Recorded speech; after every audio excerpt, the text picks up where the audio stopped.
verso 31 a 34, está dizendo, Jesus está falando com Pedro, chamado Simão. Simão é o nome dele. Pedro, Jesus deu. Então, ele está no ambiente da ceia. E ele fala especialmente com Pedro, apesar da presença dos demais. Ele olha para Pedro e fala: Simão, Simão. E conta uma realidade espiritual, não visível aos olhos, não discernível para a gente aqui. Jesus explica o que aconteceu neste campo dimensional que a gente não conhece, não enxerga, porque ele não é acessado pelos sentidos. Não toco, não vejo, nada. Assim, Satanás, o diabo, pediu vocês para peneirá-los como trigo. E por que ele está falando com Pedro? Porque ele diz: mas eu orei por você. Porque a história era principalmente com Pedro. Esta malignidade estava rondando, em especial, a Pedro. Então ele diz: fica tranquilo, na mesma hora, eu orei por você. Na minha tradução é melhor, porque está escrito: eu intercedi por você. Eu entrei no meio dessa coisa e eu intercedi por você. Então está resolvido, porque se eu intercedi, está resolvido. Quando você se converter, fortalece os teus irmãos. Alguém aqui pode pensar que o texto tem a ver com o diabo indo lá na presença de Deus, vem aqui com essas folhas aqui todas da promotoria requerer que estas pessoas sejam tentadas, provadas, peneiradas, e que então os anjos recebem o diabo nessa audiência. Mas na verdade não está acontecendo nada disso. Isso é mais uma figura de linguagem. Como assim? Trata-se, claro, de uma ação maligna, mas ela tem que encontrar no coração da pessoa esta morada, esse acolhimento do mal. Do contrário, não tem diabo. O diabo é quem fica nessa brecha. E eu me vulnerabilizo à medida que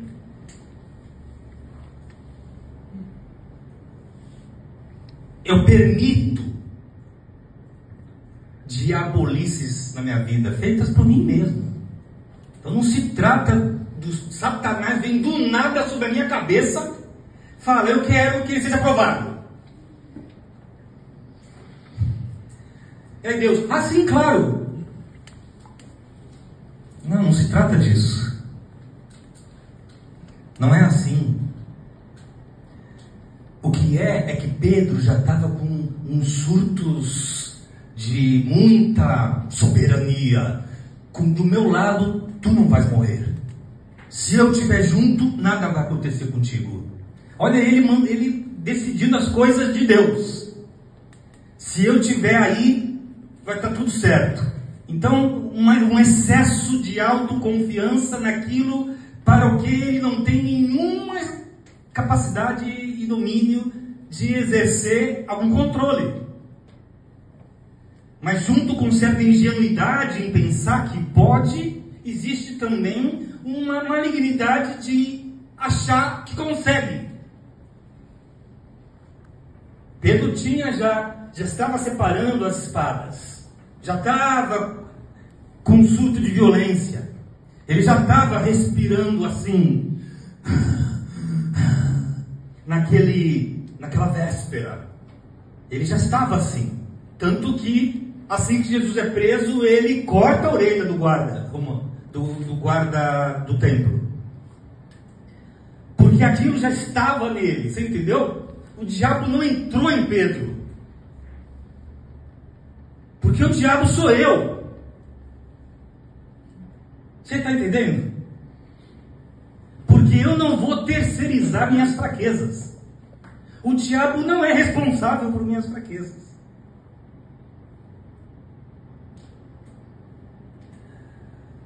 Mas, dito isso, o texto revela que há peneiras na vida, que nós somos provados na vida. Peneirar como trigo, não sei, é uma expressão agrícola, né?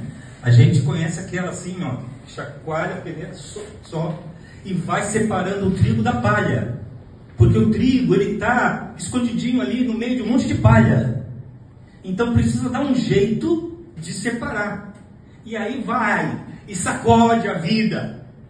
É isso que Jesus está se referindo. Balança tudo, mexe com tudo. Nossa estrutura emocional fica debilitada, porque nós estamos sendo peneirados. Todos nós somos passíveis de serem peneirados, e muitos aqui, à medida que eu estou falando, você já sabe as fases da sua vida que você enfrentou terríveis peneiras, que é aquela sensação de que você não sabe se sai vivo do outro lado. E ela pode dizer respeito a muitas coisas na vida, mas essa provação, ela é intensa e busca separar a gente de Deus ou enfraquecer a fé. Esse é o objetivo da peneira, é fazer com que a gente enfraqueça. Mas a melhor notícia, pessoal, a melhor notícia, quando você estiver passando por uma tribulação grande, quando você estiver se sentindo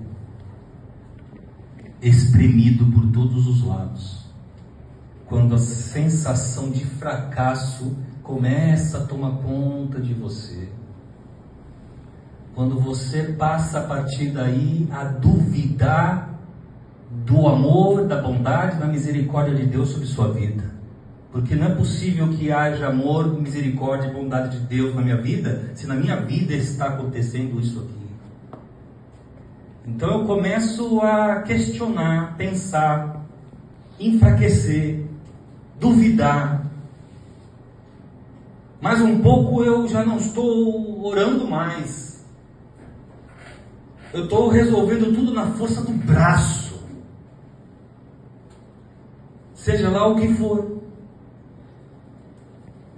E às vezes você vai só tirar um livro assim da estante, mas desaba a biblioteca inteira. Nunca te aconteceu? Você vai tirar um livro, foi tão de mau jeito o que você fez ou o que fizeram com você, que desaba tudo. Isso é a peneira. E a boa notícia, eu ia dizer, é que Jesus falou: eu intercedi por você. Há uma intercessão de Jesus por nós, que é constante. Nós não ficamos sozinhos na peneira. Nós recebemos amparo na peneira. Nós recebemos presença na peneira. Ele está conosco. Ainda que na peneira seja quando menos eu sinta. Sabe que quando Jesus vai dizer: eu intercedi por você, Pedro, eu orei por você, Pedro podia pensar naqueles segundos aquilo que nós também pensamos: se intercedeu por mim, logo vai haver uma prevenção da peneira. É isso? Se intercedeu por mim, logo eu vou passar ileso. Interceder por mim é uma vacinação. É isso? Não é. Não é. Pedro passou. Nessa mesma noite que Jesus disse isso, ele respondeu: estou pronto para ir contigo até a prisão e para a morte. Olha como a convicção crente dele, que não resistiu à primeira pessoa que perguntou se ele conhecia Jesus. E então, na sequência, Jesus disse: eu lhe digo, Pedro, que antes que o galo cante hoje, durante a madrugada, 3 vezes você negará que me conhece. Olha que coisa linda. Jesus sabia. Jesus sabia que Pedro ia negar. Jesus sabia. Jesus não, deixa eu te dizer, ele não fica cheio de altas expectativas com você não, viu? Ele não confia muito em você. Ele não confia nada em mim. A questão de Jesus é o amor incondicional dele por nós. É sempre na direção dele para nós. Nunca iniciativa minha, é sempre iniciativa dele. Ele recebe a notícia do Pai, ele sabe então que Pedro vai ser peneirado e pode ser que ele não resista. Daí ele ora intercedendo por Pedro, sabendo que Pedro vai passar por um processo de negação de Jesus, que é também uma espécie de traição de Jesus, a exemplo do que Judas fez. Jesus sabia, mas ele não, bem no meio da oração, o pai disse para ele: Pedro vai te negar 3 vezes.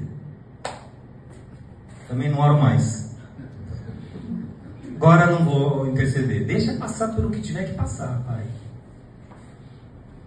Não é nada disso. É só misericórdia. Na direção de quem o segue. Na direção de quem o busca. Na direção de quem crê. Na direção de quem quer. É só bondade e misericórdia. Eu orei por ti quando tu te converteres. Como assim? Já sou convertido, ando contigo há 3 anos. Quando tu te converteres. Como assim? Eu sou Pedro, daqui a um pouco mais sou o bispo de Roma, vou virar o Papa. Aí, quando você se converter, fortalece teus irmãos. Porque uma coisa Jesus também sabia: o incrível potencial que teria a conversão de Pedro. Quando ele nega as 3 vezes, e está escrito: e chora amargamente. E fica louco. Mas ele não decide se matar como fez o outro e resolveu por sua conta. Não, ele espera pela misericórdia de Deus. E aí Jesus ressuscita, vai à praia, faz uns peixes no fogo, chama os discípulos que estão pescando. Pedro nem vem com barco, ele já pula. Está escrito em João, ele pula na água e vem nadando. Ele quer chegar antes. Ele está mal esses dias, ele está enfrentando a síndrome do canto do galo. Ele ouve o galo cantar e lembra da negação. E aí ele chega em Jesus. E Jesus só convida para comer. No meio da comida, você sabe, Jesus não... Pedro, tu me amas? Claro que eu te amo.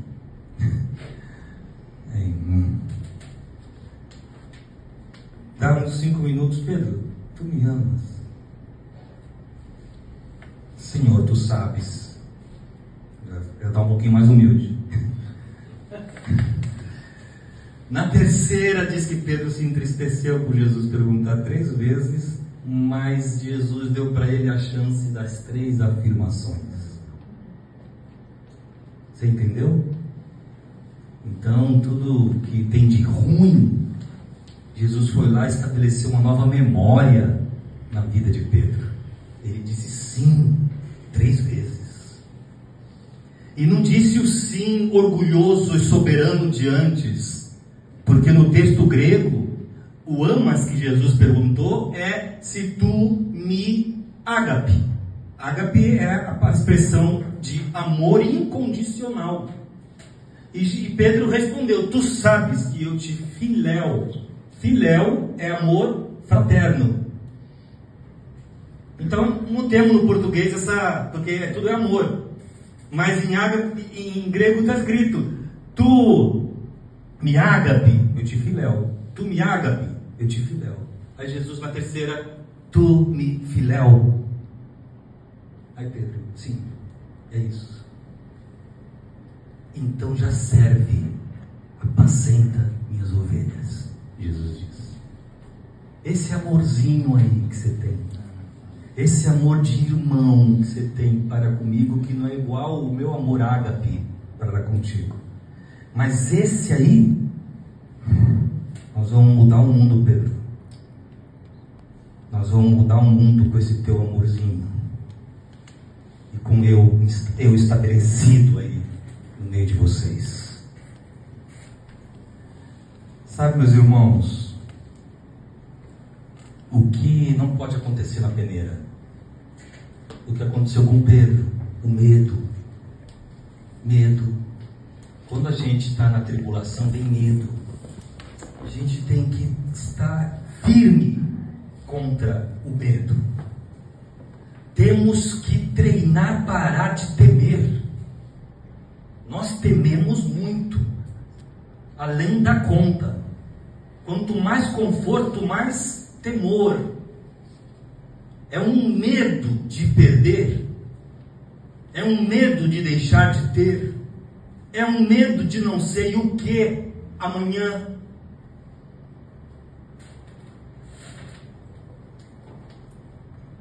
Pedro teve medo. Você estava com ele, eu não. Medo. O principal sentimento de Pedro durante a peneira foi medo. Depois o bichinho esqueceu até sua origem, esqueceu até sua identidade.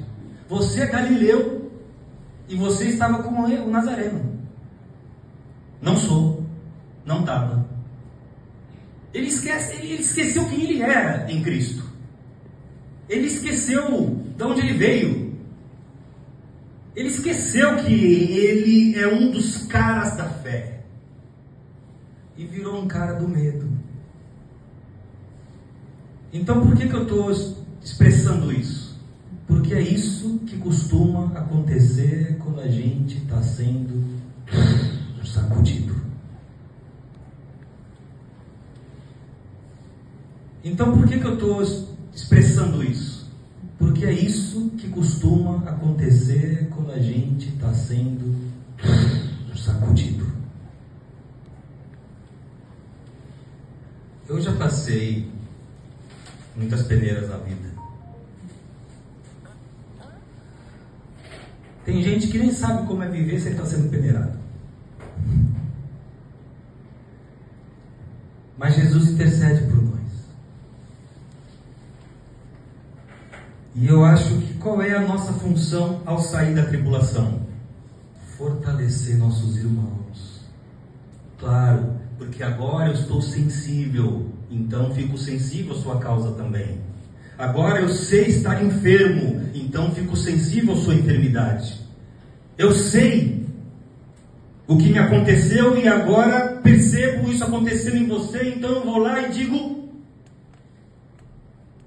eu oro por você, eu vou interceder por você. Eu não sou ninguém igual a você, mas eu creio que você pode sair vivo dessa, vivo, cheio de fé. Não tem diabo para quem tem fé, você entendeu?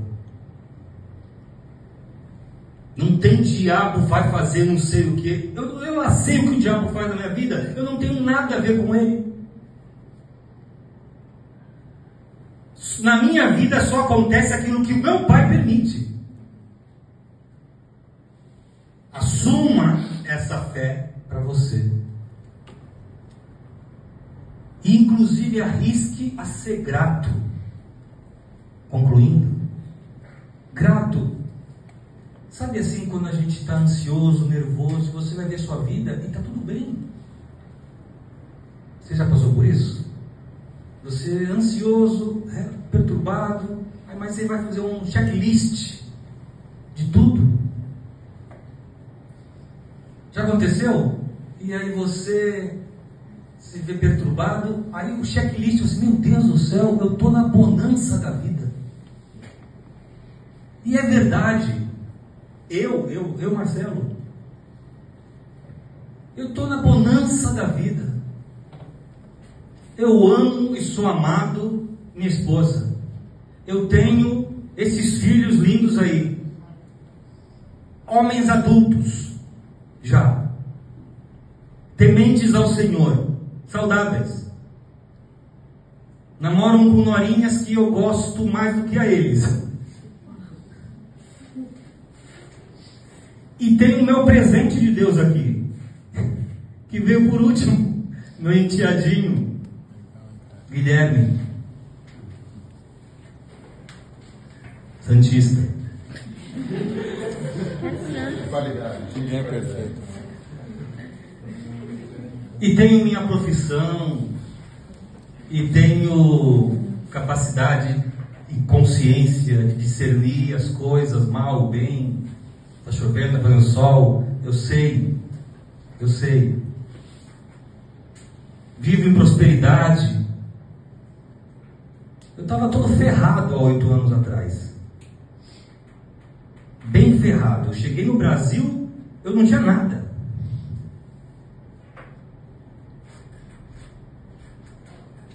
A minha casa tinha um colchão, na qual eu dormia toda noite. Mas eu tenho gratidão, porque de verdade, ainda que você esteja doente, ou essa doença não é para a morte, que coisa boa. Em setembro o André vai operar a coluna. É um risco, é ruim demais, só não é mortal. Então, graças a Deus. E assim é minha mãe, todos os enfrentamentos de saúde dela. E fico feliz, porque eu tenho minha mãe. Eu tenho 50 anos de idade, eu tenho minha mãe. Tenho o Daniel. E a Sarinha, minha irmã.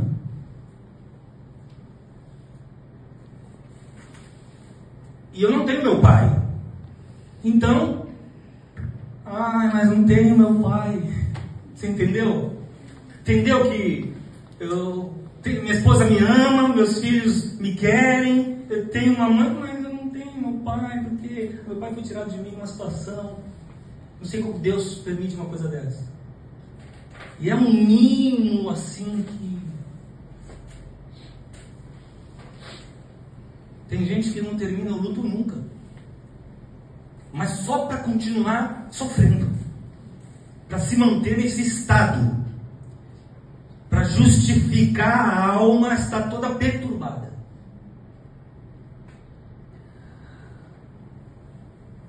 Eu queria que você tivesse gratidão pela bonança da vida. Sabe por quê? Porque a tempestade vai vir. Uma hora ela volta. Vem de novo. Aí acaba a tempestade e fica aquele mar calmo, né? Então quem está no mar calmo, perceba-se no mar calmo. E agradeça a Deus por isso. Agradeça. Agradeça. Eu queria que a gente cantasse essa música de novo, agradeça, agora, com outro espírito. O espírito de, Senhor, eu reconheço tua bondade na minha vida, reconheço que tu que me faz forte, porque no Senhor, diga ao fraco, eu sou forte. Então, tu que me faz resistir, me faz sair do outro lado, guardado em ti. Sem diabo, sem maldição, sem feitiçarias, sem magias, sem perturbações, sem fantasma. Só eu posso me fazer mal. Então me guarda, Senhor. Em nome de Jesus.